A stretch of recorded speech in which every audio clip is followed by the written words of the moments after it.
Hey, what is going on, everybody? Welcome to the Battlefield Project podcast. We are the podcast for people who understand that life is a battle and only the strong will thrive. We're not looking to survive here. We're looking to thrive. Join me each episode as I interview awesome guests from all walks of life who have fought their own personal battles. And we're going to talk about what those battles were, how they overcame them, and then what kind of life they are living now because they had the fortitude, the strength, the courage to kind of face those battles head on and overcome them. So today I'm honored. It's actually my first podcast here with the guest. Super excited to have this guy on here. He's part of Apex, which is a group I'm part of. Just an overall badass in general, but I'm going to pull up his bio here real quick. Made me laugh because he also had like the shortest bio that anybody ever sent me, but I'm going to give him a little bit more credit than that. So my guest today is Nick Staton. And he is the owner of Wet and Wild Pressure, as you can see by his incredible branding there with the T-shirt on and the logo in the background. And he is also a goat farmer. So, Nick, this is what you said this morning is your first podcast ever. So I'm a little sad that we're not going to get into like all the other parts of your life because there's a million other podcasts that'll ask you like where you were born, what you do in your free time and all that stuff. And it's even, I want to dive into that stuff with you because I'm like goat farmer and I've seen your posts and like, I know about your physical stuff that you're going after. So I'm super intrigued by you as a human being in general, but I'm going to try to stay focused and stay on topic here. But my suggestion to you would be get on a bunch of other podcasts if you can, and I'm sure you can and will. So you can share the other parts of your story too, because I want to know more about the goat farming and all that stuff because it's super interesting, man. But thank you for being on the podcast. Super excited to have you here. And it's an honor, man.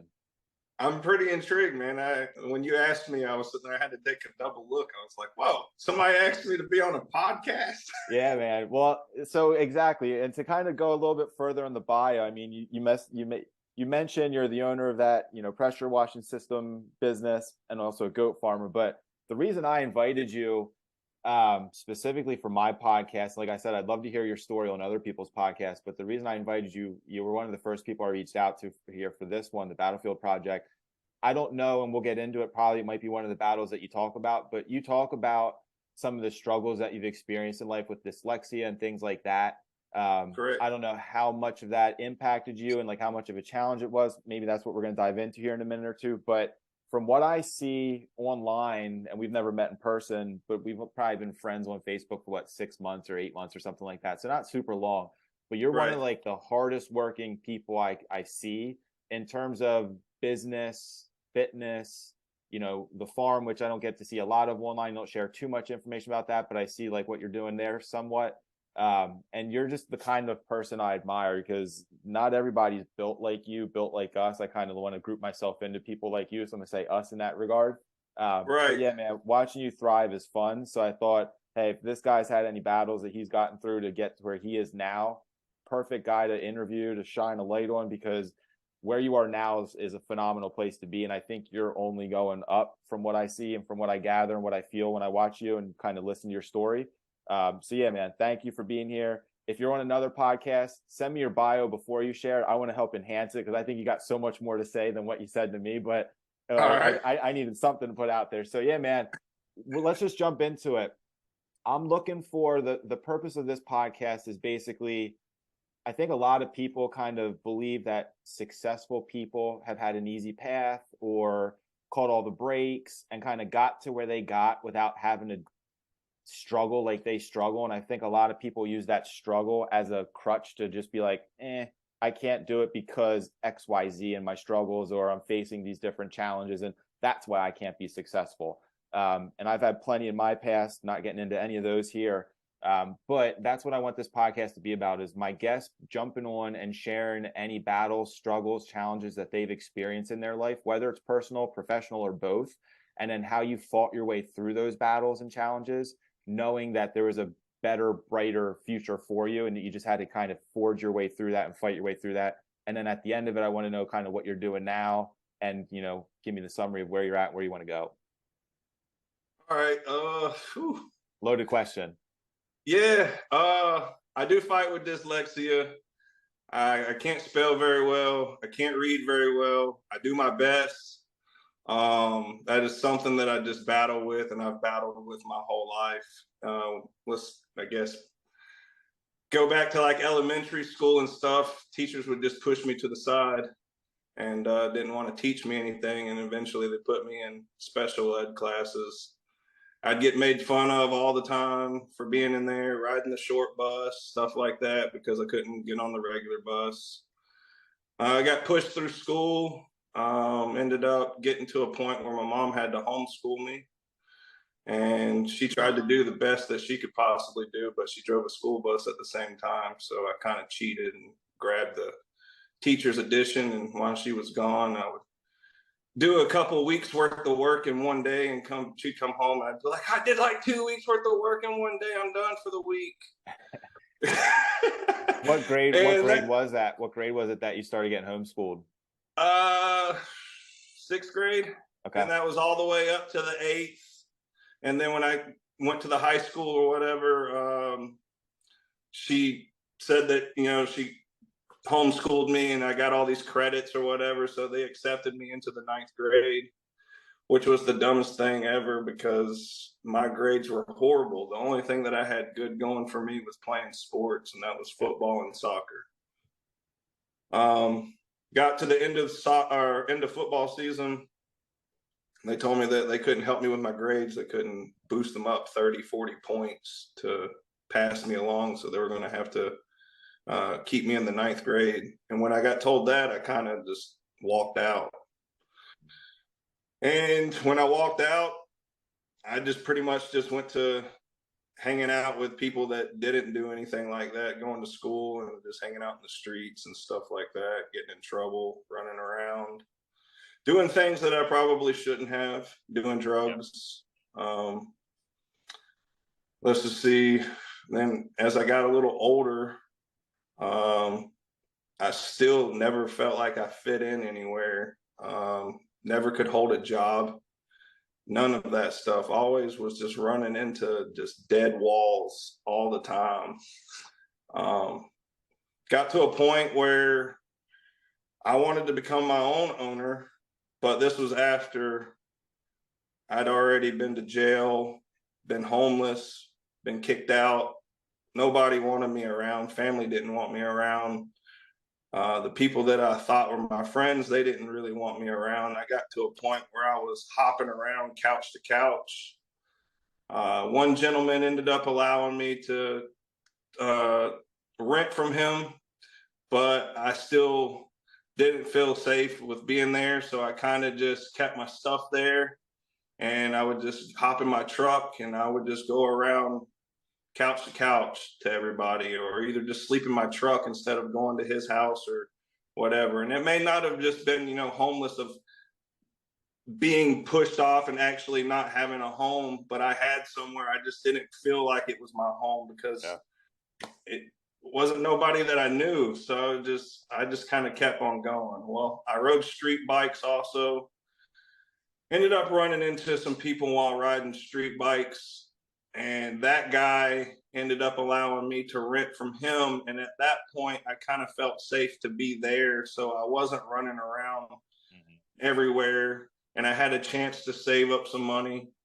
And I ended up saving up enough to where I went back out to him and was like, dude, I'm going to leave. I'm going to go down to the city. I'm going to go out on my own. And I'm just going to see what happens. Worst case scenario, end up back at your place. Yeah. Nothing to lose. And that was kind of the best choice that I ever made. At that point, I was really on my own. It was just me by myself. How old were you at this point? Say that again? How old were you at this point, give or take? I would say 26, 27. Yep. Something like that, maybe even 28. Ended up leaving, getting an apartment. Didn't have nothing in the apartment. Bought all the stuff as I got the apartment. Kind of got a couch and got a bed, but the bed was on the floor. Yeah. Had a couch and had a little table right in front of that, and had a TV, but didn't even have cable. Yeah. Yep.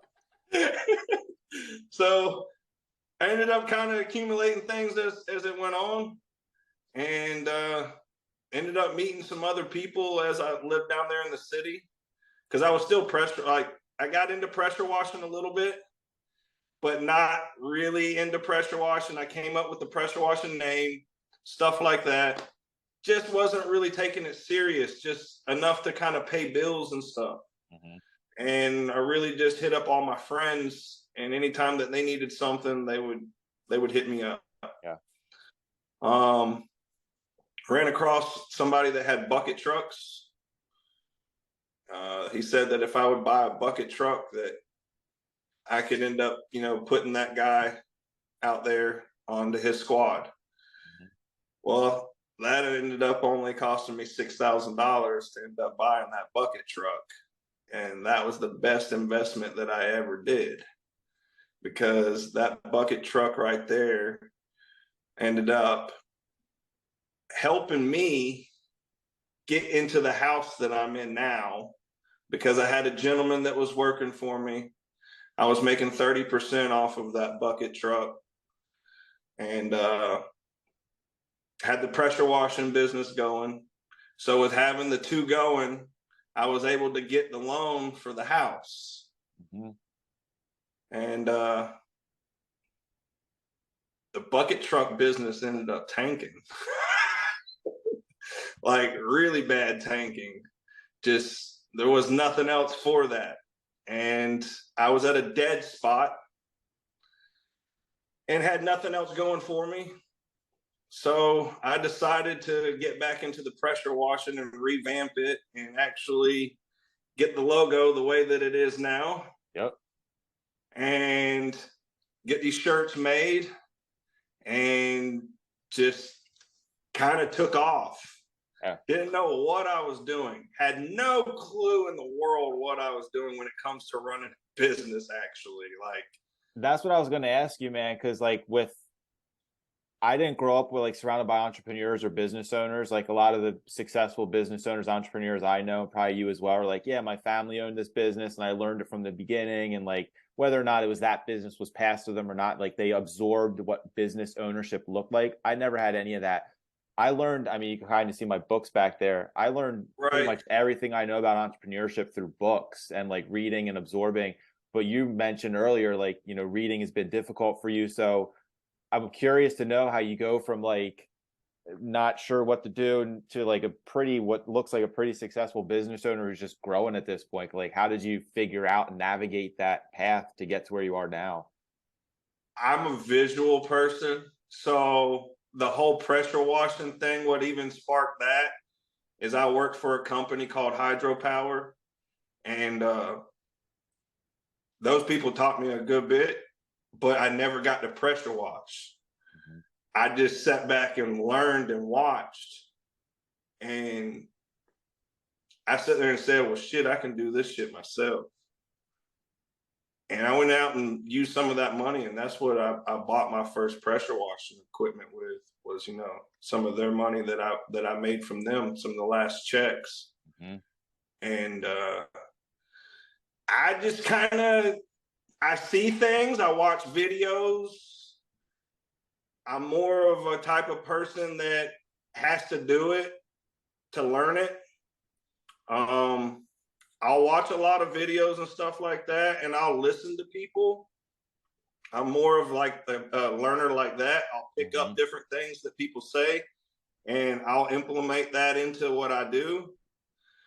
But man, I ask myself all the time how I do what I do, because when it comes to communicating with a lot of people and stuff like that, I feel like that I just don't, we aren't on the same page. So they don't take me correctly, or either I'm just not coming off correctly to them.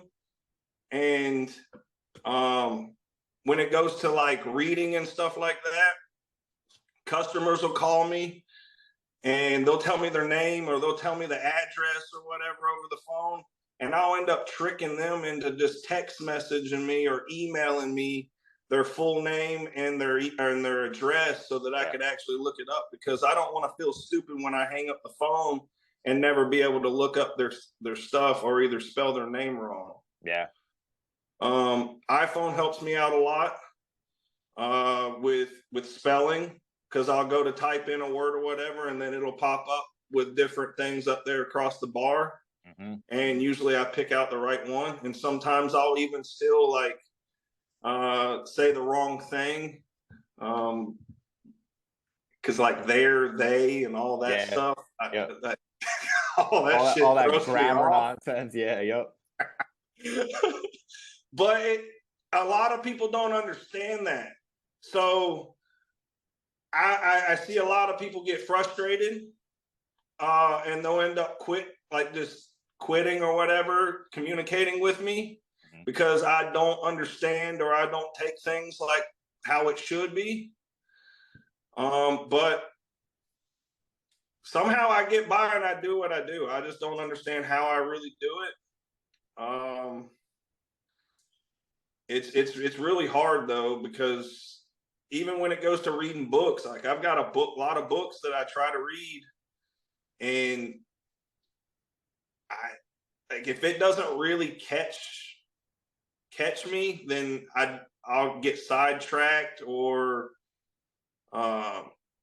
words will get mixed up and stuff like that when I go to read it, or it just doesn't, or I won't comprehend it when I read it. And I'm like, well, what the hell did I just read? And then I've got to reread it to try and comprehend it. And I still don't comprehend it. And then I end up just closing the book, or end up closing whatever I'm doing. Cause that's why I never learned in school. Yeah. You know, taking tests and stuff like that. That's just not me. I don't know. Yeah. Dude, I'm so glad you're my first guest, man. Cause when I talk about challenges and things like that, and like the battles that people are having to overcome, in my head and like the perception that I have, and almost like my expectation of most of my guests, and maybe that'll be the case and you'll be like the rare unicorn that comes on here, but like I'm thinking like a battle/challenge that happens like now, and I got to fight it. I win that battle, and then I get past it, and then I'm done with it, and it's in my rear view mirror. Whereas like you're on a daily basis, like multiple times per day, probably fighting that battle and not letting it stop you. So like as a first guest, I'm like, thank you, universe. Cause like I don't think there's anyone that can personify and like personify, exemplify like what I want out of this podcast for people to get from this more than you, because you're fighting on a daily basis. And despite that fight, you're not letting it beat you, you're beating it. And sometimes you're getting punched in the gut and knocked down maybe to your knees, but you're getting right back up before the 10 count, and you're throwing your own set of uppercuts, and like you're going back at it the next day and waking up the next week and just continually to fight and to like to achieve the life that you want to achieve, which it looks from the outside looking in, it looks like you're well on your way to do it. I mean, I have people hit me up all the time telling me I'm an inspiration to them and this and that. And I'm just sitting there and I'm just like in shock, because I'm just like anybody else, man. I wake up each and every day and I just bust ass. I just know that each day that I wake up is a blessing. There's another life that I can touch. There's another person that I can help. And with being in pressure washing, I've just found it that, a lot of people enjoy me helping them and adding value to their home or their property or whatever it may be, or just being around me. Yeah. It's just given me a purpose, where before I felt like I didn't have anything, or I didn't feel like I was here for any reason. Yeah. But I'm always fighting battles every single day. Nothing is ever easy. But if my feet touch the ground, I'm taking off and I'm going running. Got work to do. Yeah, man. I'd say when people reach out to you and say you're an inspiration, and I get it, because I have like similar stuff, is tossed my way, and I'm kind of built the exact same way, and like my thoughts are the same way as you, which is like I'm really no different than anybody else. But like being on this side of the microphone, speaking to you and having you share your story, I could tell you you're different than other people. Like so when people say you're an inspiration, you're like, thanks, I guess, but like I'm no different than most people. Like, nah, like you're way different than most people, because I don't know, and like it's not a label, but like I don't know a ton of dyslexic people or people struggle with reading and writing, but I would imagine the large percent of them like aren't hitting the ground running like you're hitting the ground running every day. A lot I of them use it as a probably, crutch. that's what I'm saying. A lot of them probably use it as a reason to not go after their dreams, or to like live that life of like basic level comfort and not go for their the big goals that they think they might be able to get if they didn't have this thing stopping them. So yeah, man, I mean, I say for, you know, when people reach out and say that to you, it's easy to kind of like let it roll right off your back and be like, I'm a different, like I've been blessed with this day. I'm going to do what I do. But like, take heart in the fact that like you are way different than most people, and people will, like, the world needs people like you, because you're setting the example for people that like, it's not, you don't get every green light. Like, you're not going down the street and getting green light, green light, green light, green light. Like, you're hitting red lights and being like, okay, I'll wait for a second. But like, that second that thing turns green, I'm fucking flooring it. I'm going and I'm going to get to the destination. Yeah, that's exactly it, man. I mean, it's different. I'll tell you that for sure. I never really thought that it would get to this point, but I mean, I've always visualized it in some way or another. Yeah. Ever since a little kid, you know, I've had that hustle mentality in me ever since I was little. Yeah. Um, I don't know what it is. I just like where some people just have weaknesses in some points and then they're strong in other points. And I feel like that people just get so gun strong on like their weaknesses that they never really discover their strong points, because a lot of people are scared to be by themselves or either actually realize who they are. And that's the reason that I always post that thing saying, believe in the person in the mirror. There's so many people out there just trying to fit into a box, you know, to feel like that they are something. But they just really just need to believe in the person in the mirror and have a talk with that person every single day. And that's what it really comes down to, because we all have those evil voices that sit there and tell us that we can't do something, that we're not good enough. Yep. Or we may have gone somewhere through life where somebody may have told us that we weren't good enough or that we couldn't do that. So then when we actually run into these things, these voices come back into our head and they repeatedly stop us. But it's up to us to sit there and to fight those voices and to, you know, overcome them. And they're always going to be there. You know, you're not just going to win something and then just plateau out. Yep. You're always trying to get farther and farther. So as you're trying to get farther and farther, you're always going to run into more obstacles that are going to try and throw you off, as we say, the force of average coming at us all the time. But that's just life. Yep. And we just got to learn how to say, you know what? Fuck you. I'm coming after everything that I want, and you are not going to stop me. No matter what you throw in my path. No. That's it, and man. You might get knocked down, and you might need to startle out or whatever for a little bit, even a day or whatever to regain. Yep. But the idea is to keep going. Don't just stop and settle. Yep. Or go backwards. Get comfortable. Like this whole life of trying to get to the top or be at the top or whatever it is, you're going to be uncomfortable, and you're going to always be uncomfortable. You're never going to be comfortable. Yeah. Yeah, man. Yeah. Yeah. How many times did I say yeah? Like you nailed it, dude. Yeah, that's it, dude. I say all the time, like, leveling up and like setting a standard. To me, you know, I've got 4 kids and a wife, and like most. You're killing it your damn self with 4 kids, and then you sit there and do whatever you do out there, exercise, man. That's because that drives me.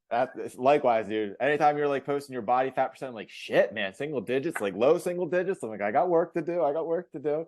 But yeah, man, that's it. Is constantly like even with this podcast, like I wanted to do this for 3 or 4 years, kept talking myself out of it. The little voices in my head say, don't do it. And at some point I'm like, do it. And like, if I fail the first 7 episodes, maybe number 8 will be great. And maybe the first 25 are really shitty. And like, you know, 26 is where I feel comfortable with it. But that's it, is constantly looking to level up, whether it's in fitness, personal relationships, business, whatever it is, you've got to keep looking for ways to improve yourself, because if you don't, you hit that comfort zone and you just start skating by and staying on that level.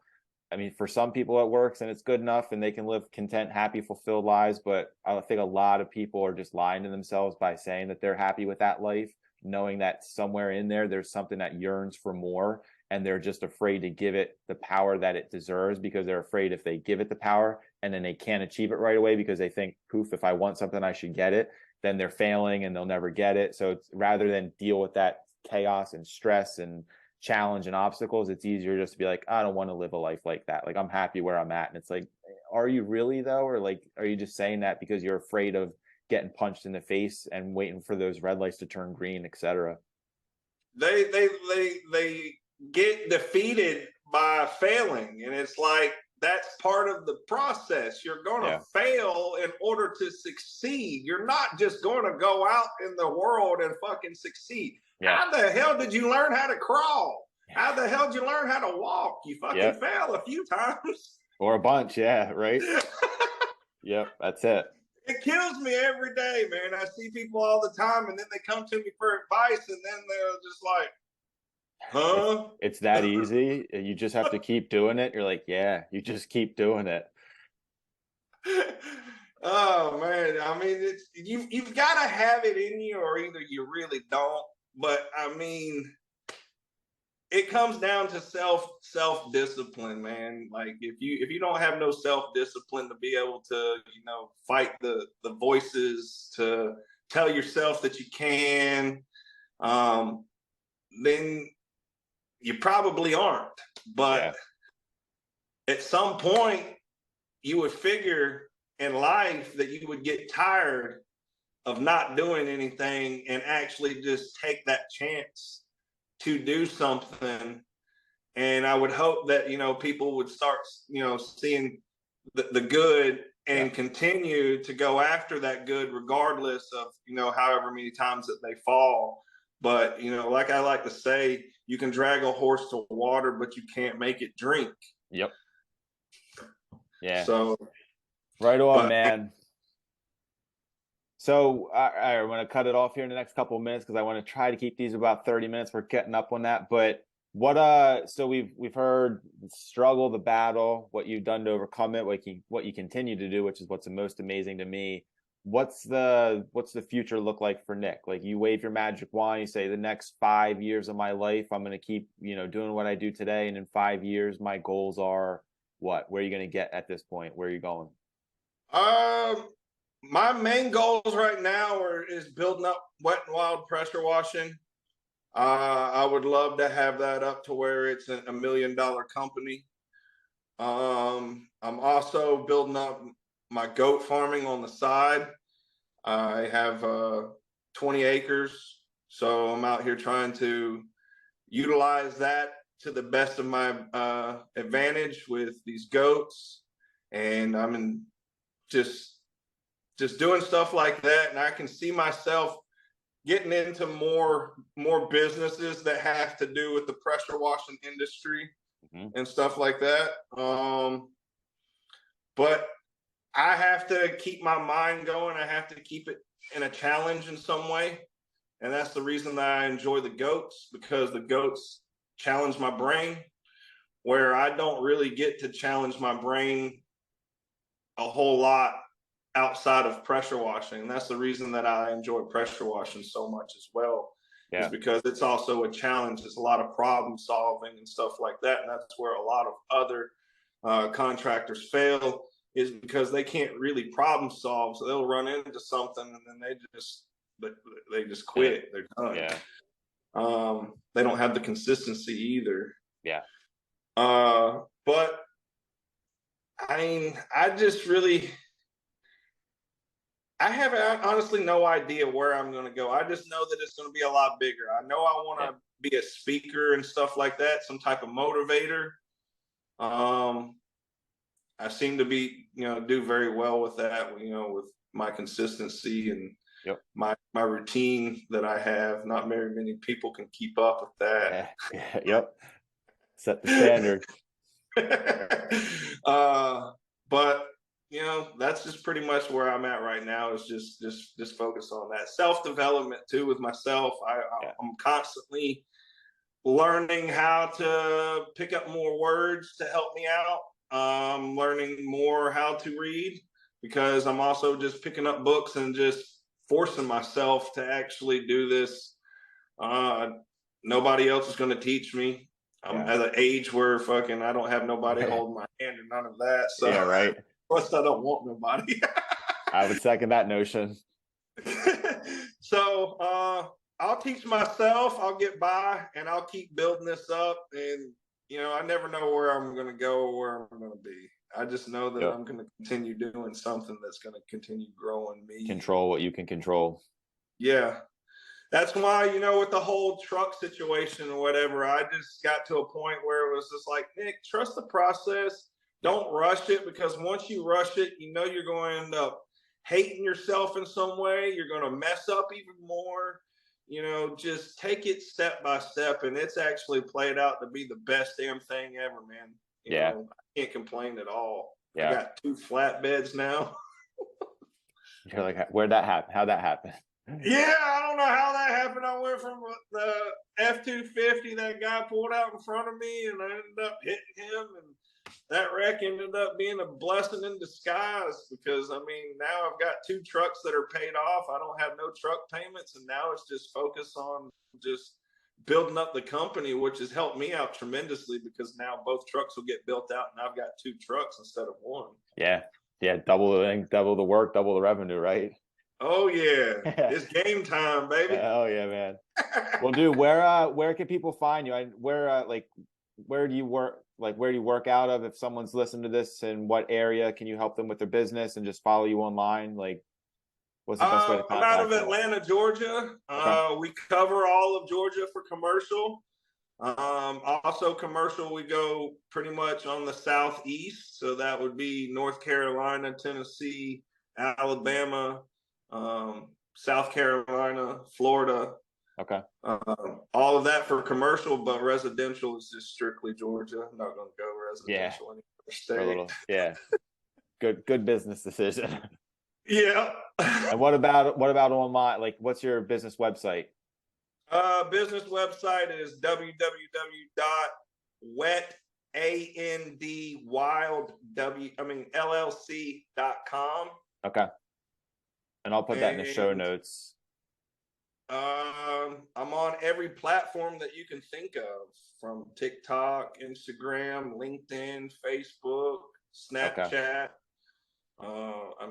You name it, I'm on it, and I'm posting on it every single day. You can find me I'd somewhere. say I can vouch for that. I see us post multiple posts per day. It's one of the things that build your machine. If you're in Apex, if you're not, you should probably join and figure it out. But yeah, yep, one and the same. You need some motivation or something, follow me. You'll get it. That's it. That's why when I upload this to YouTube, I'll put like in the description some of your links to your website and your social profile. So that way, if people want to connect and get inspired, they can immediately find you and get the good energy that I get from you on a daily basis, man. Well, I greatly appreciate you even wanting me on here and picking my brain a little bit. I hope I did. Dude, I think you provided a ton of value, and more than that, just inspiration. That's what, like I keep saying, but like the goal of this is for someone to watch it and be like, oh shit, man, that Nick guy went through a whole bunch. He's still going through a whole bunch, but look what he accomplished, and look what he's about to accomplish, and what he's going to accomplish in a couple of years from now. And how's he getting there, and why is he able to do that? Because he's disciplined, he has self-discipline, he's consistent, he doesn't let anybody get in his way. Like, all the things that you shared are, if people watch this and absorb it and apply it to their lives, are things that, it could completely change one person's life watching this and hearing you share your story. So if we can accomplish that, we've succeeded. If we can impact more than one life, we've definitely succeeded. So, man, I appreciate you being here on the first official guest. I did one earlier episode. It was just me talking about why I started the podcast. So you're officially my first guest here. So I'm super honored that you were on here. Thank you. We got all the contact details. I'll share those in the show notes. And what I always say at the end of most of my posts here is we will all see you on the battlefield. Thanks, Nick. I appreciate you, brother. Peace, man.